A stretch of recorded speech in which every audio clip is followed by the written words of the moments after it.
Welcome to Spotlight Chat, a conversation with leaders.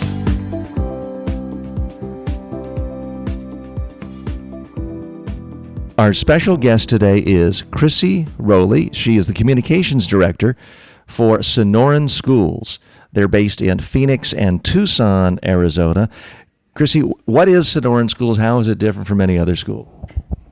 Sonoran schools are public charter schools in the state of Arizona, and public charter schools are just like traditional public schools. There's no fee structure. They're open to anybody who wants to enroll in the community, and the difference in terms of charter versus traditional public is we're allowed to declare a focus, and in our particular case, our focus is STEM education. And what exactly is STEM? I hear this name STEM, STEAM. I feel stupid for not knowing what it means. That's a great question. And actually, most people, unless it's your sphere of experience, you have no real reason to know what STEM is. STEM actually stands for science, technology, engineering, and math. And again, as I said, this is our focus at Sonoran Schools. The reason it is our focus is those four disciplines are critical to an individual's future in terms of being able to obtain a career in the 21st century world.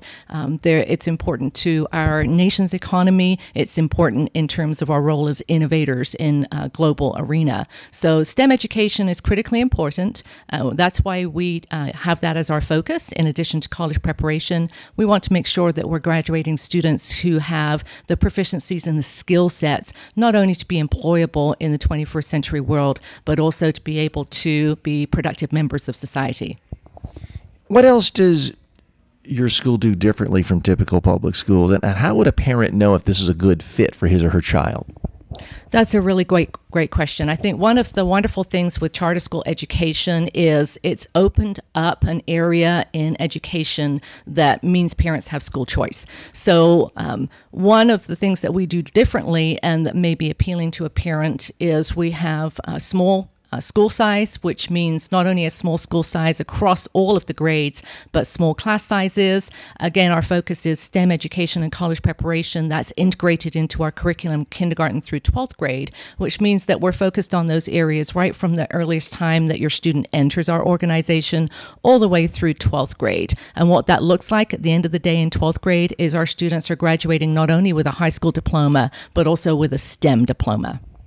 And what do your students like about your school, especially if they've had perhaps less than ideal experiences in other schools? What do they say that's different about your school? What's better about it?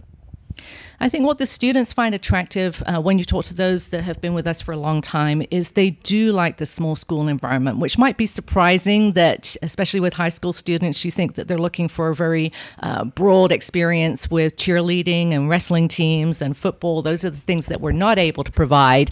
But the upside that is really appealing to students is in the small school environment, they develop a relationship with their peers.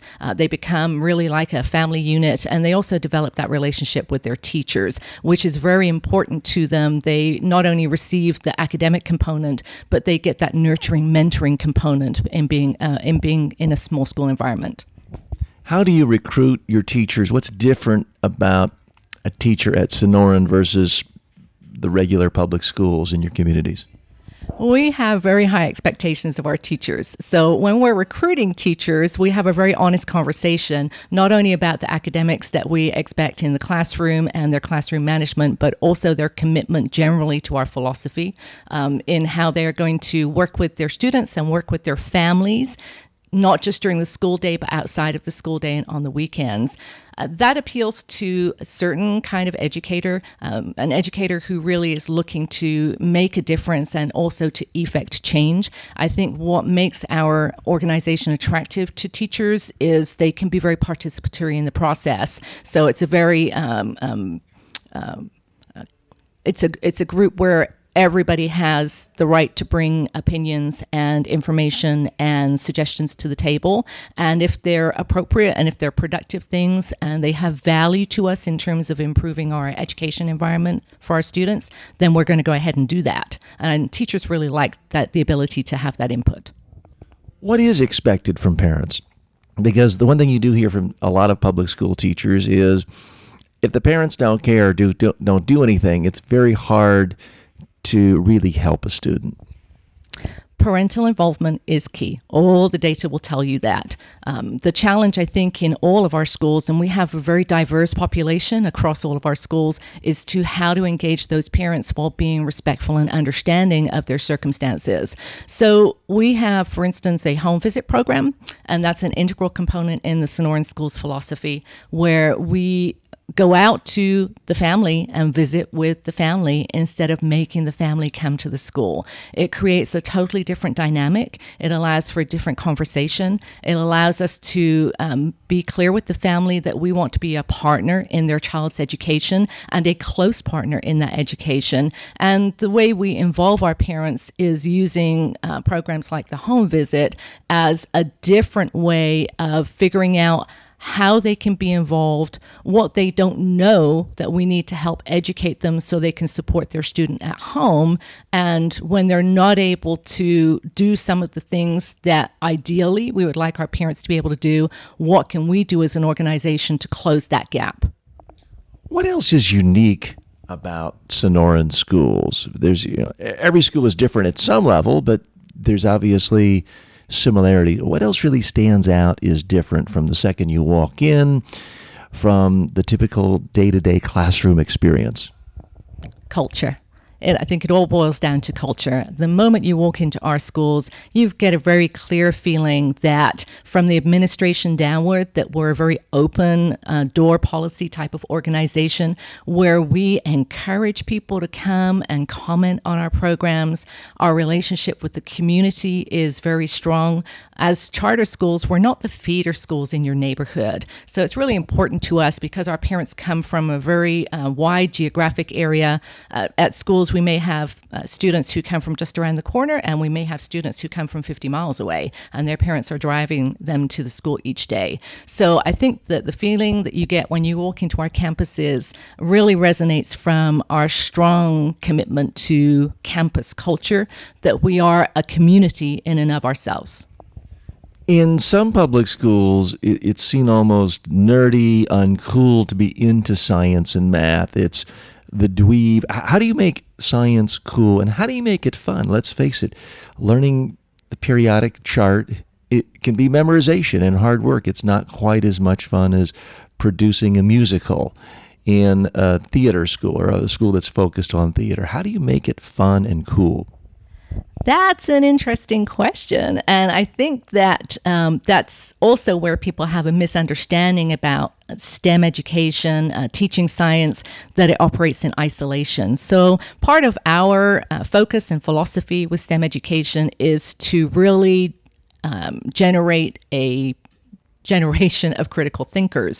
That means that STEM is integrated across all of the disciplines. It doesn't just mean that science is taught in isolation. It means that science and math are taught as part of drama, can be taught as part of social studies, that it's literally integrated. And the way we make it fun, I think, is by the diversity of extracurricular programs that we offer to our students.